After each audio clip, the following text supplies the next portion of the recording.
Hello everyone, and welcome to another Creative Design Team video YouTube collaboration.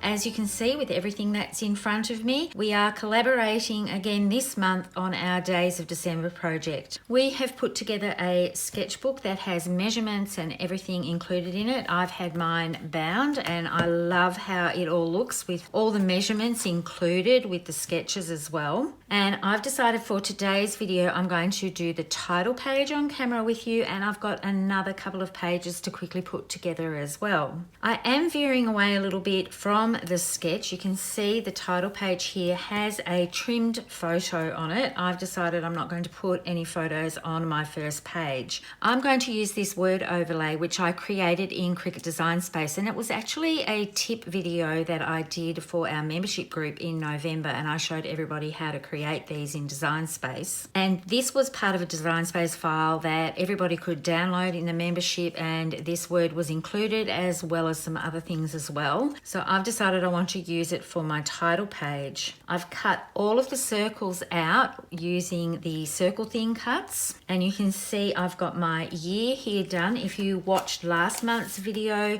you know that for my numbers throughout I'm going to use the Moxie alphabet, and that has all of the numbers as well. I love how they stamp up, and I've used gold embossing powder. But what I love even more is that they come with thin cuts as well. So let's get into making this first title page. You can see I've gone ahead and I've already cut all my circles. A couple of them I was conserving paper a little bit and they are not quite full circles, but that's okay because it's going to be hidden a little bit by my word here. And I went ahead and I've inked most of these up, but I've used rosemary ink because I just found on the white daisy they needed a little bit of definition, and I'm just using a sponge dauber. I'm not being careful. I don't mind if some of the areas have more ink coming in than others.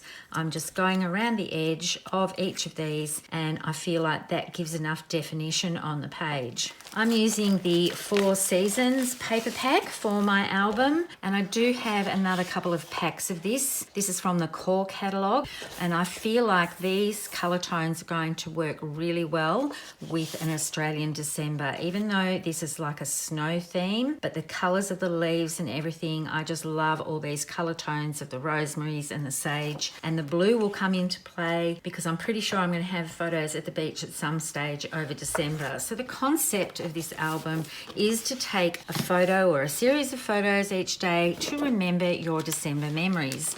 Now they don't have to be Christmas photos. As I said before, I might have photos at the beach, so they're going to be recorded as well. It's not all going to be just about Christmas. I've got the sticker sheet from the 4 Seasons pack, and that's going to be included. I'm going to use a couple of these on my title page, and you can see I've got some scarlet behind this. I'm veering from the sketch again a little bit because I'm going to use this as the background, and I've trimmed down my piece of white daisy to be 1/4 of an inch less, so I have an 1/8 of an inch border all the way around my 6x8 piece. Now, so I don't waste all of this cardstock from behind here, because I'm pretty sure that the other side I'm going to have a white base, so this will be back to back in my album. I can actually gut some of this out. So I'm just going 3/4 of an inch in and just using my trimmer to cut this piece out, and I'll be able to use this for other elements in my book like photo mats and things like that.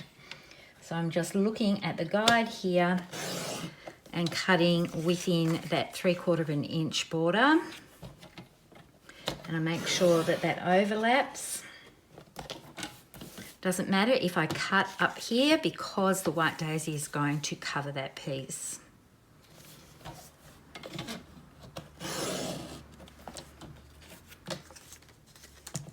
So I can put that aside for a photo mat. I'm pretty sure Katie and Julie have shown you their organisation. So I have a confession, I'm not that organised. I've just thrown everything into a pizza box. I've actually pre-cut some of my pages so they're ready to go to put together, and I've just put them inside a memory protector and put what page number they come from the book, so when it comes time to making them up I know where that came from. So everything is in here at the moment. It's all a little bit of a mess. I'll get more organised when I get more pages done. These are the pages that I did last month in the collaboration, so they're there ready to go in an album. And because I'm working on this at the moment, I've got 2 little dishes with my numbers all ready to go, and these are the little pieces that I've cut from previous pages, so they're all ready to go onto future pages. So I will just keep doing that and filling these to have on my desk ready for me to use on my project. I'm just going to move all of these off my layout. I've taken a photo of roughly where I want things placed because I've worked that out, so I can refer to that when I'm putting this page together. I decided not to put the blue pattern on this one. That's the only pattern that you can't see on this. I wanted the traditional type colours for the start of this album. So I've just put my tape runner around on my base layer. Sometimes I find it easier to put the tape runner or the adhesive onto the base layer and then line this up on top rather than having the adhesive on this. I just find I can actually line this up a little bit better when there's no adhesive on the top piece. It just works better for me. So I've got that on my page. I'll move this off to the side. And now I need to line up my first circle. So I'm centering this on my Versamat. So this is the 6-inch mark, and I know with a 6x8 page, if I put it in the middle here with 3 inches in and 2 inches down, I'll be able to find my center point really, really easily. I'm going to bring in my T-ruler and I hang it off the edge, so I know that there is 1/2 inch. So I need to mark at 6.5 here. That will be my 6-inch mark. And I'm just going to move this along so I can put my T-ruler off the edge. I like being able to hang it over there.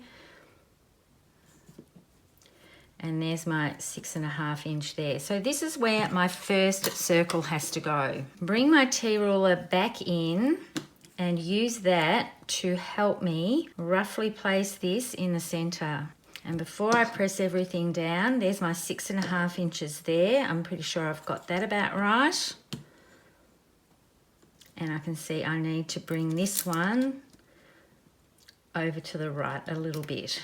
And then I can go ahead and build everything on from there.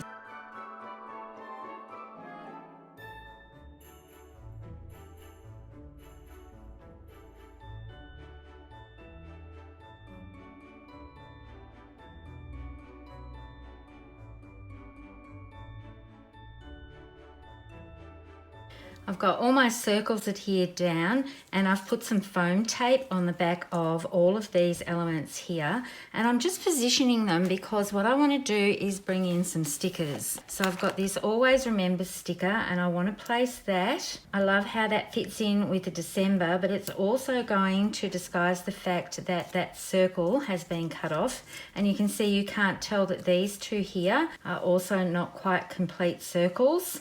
And what I'm also going to do is bring in some stars, I think, and I'm just going to, I haven't adhered any of this down, but I want to place these around these elements as well. And I've done some edging with the gold marker on this one. So I just want to see how that's going to look and if I like another gold element introduced to here. And I do quite like it. So I can put that down and have a little look. And I think I might just not use that third star. I know we normally work in 3s, but because these are tucked here and here, I think that works with this Always Remember. So I'm going to put the metallic marker around the edge of this. You do need to give these a shake before you use them. And usually what Katie showed in our 31 days of Christmas card event was just to run along the edge. But I just want a bit of a thicker border. So I'm going to bring that in, and it's basically going to fill in the area just up to where the stitching is. If your ink stops flowing, and you can see because I've been using this to edge around the edge of things like this, you do get a little bit of a dint in where the chisel tip part is. Sometimes it might be good to have 2 of the markers, but usually you can flatten this back out again just by pressing just a little bit harder, and then I can go around all of the edges. And even if I did have both of those lines, I can just go in and touch it up. I do love just edging in a nice fine line, but I think the actual thicker line around this is going to work much better to make these stars pop from the rest of the pattern papers. I love how that's looking. I'm just wondering if I will pop these up onto a little bit of foam tape or not. No, I think I'll stick with my original plan and adhere them directly to the layout. And this brings a little bit more red from the pattern. When I was cutting the circles from my scraps, I didn't get too many of the berries popping out. And that's one of the reasons why I've introduced the scarlet paper, and I'm also using this star with the berries showing here. I think I'll have that on an angle just like that. So now I'm going to peel off all the backing of this foam tape and adhere this to the page. I've got my titles all adhered, and I'm loving how this looks, and I'm thinking I'm going to add something to this little always remember piece here. There are some cute little heart banners, and I think that would look very cute coming down from that. I'm just going to move it along a little bit. And I've got some dots out. Now I'm going to use these throughout my album. All of the dots now come in 3 different shades, and not all of these colours are going to work. These ones here are going to work with this front page. What I'm going to do is bring in my tri-blend marker. I'll use the dark red shades, and I will colour these ones so that they will match. So that's quite easy to do. I'll just bring this piece back in. I'm going to use the light shade first up to see how it looks, and it still comes out a bit too bright. So I'm going to go straight in with the darkest shade. I've got the dark red shade, so it's the deepest red that I can get. And I'm just going to hold that up against it and see what that looks like. And I think that's a more true scarlet colour. So I'm even going to do that to these darkest dots, but these need time to dry. If you handle them straight away, they are a little bit wet. So you need to set them aside to dry a bit and try not to handle them too much when you're putting them on, especially if you've only just coloured them in.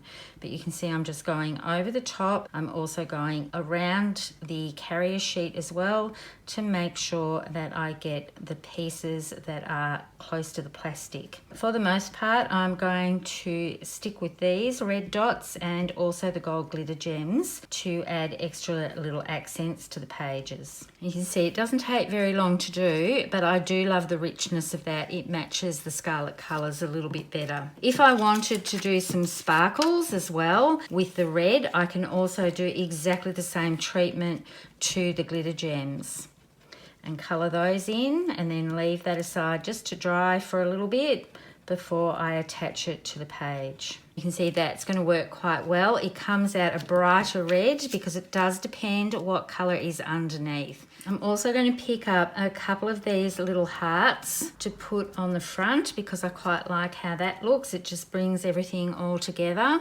So I've just put a couple of little gems around this section, and that's going to be enough for me for now. I can always go and add more as my project goes on. And I will keep these in my pizza box that I'm using with all the other pieces for this project. So there's my title page all done. Let's move on to the next lot of pages that I'm going to put together.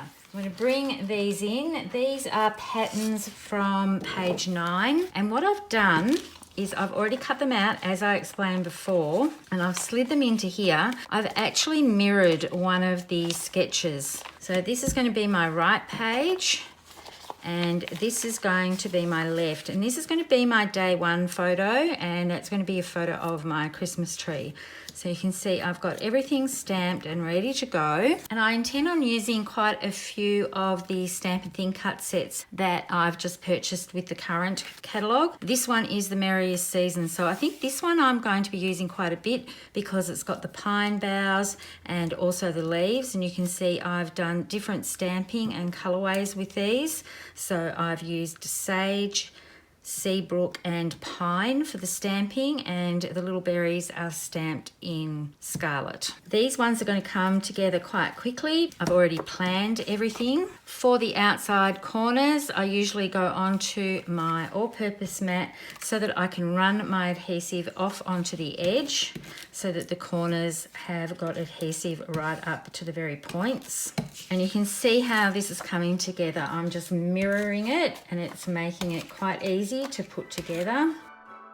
So while I'm fussing around and putting all these things together, I just wanted to quickly mention that the CDT Creative Membership Group is now open for registration, and we would love to have you along if you've been thinking about joining. If you were on the waiting list, you should have an email letting you know that everything is open now to rejoin. I'll have the links below for you to click on so that you can check out all the information. We have videos twice a week. There's a creative class, and there's also a tip that goes up every week that has a video, and it's a fabulous group to be part of. I'm learning so much myself from everything that's being shared, not only by the creative design team girls, but also by the members as well. So if you're interested in joining, click on the link below.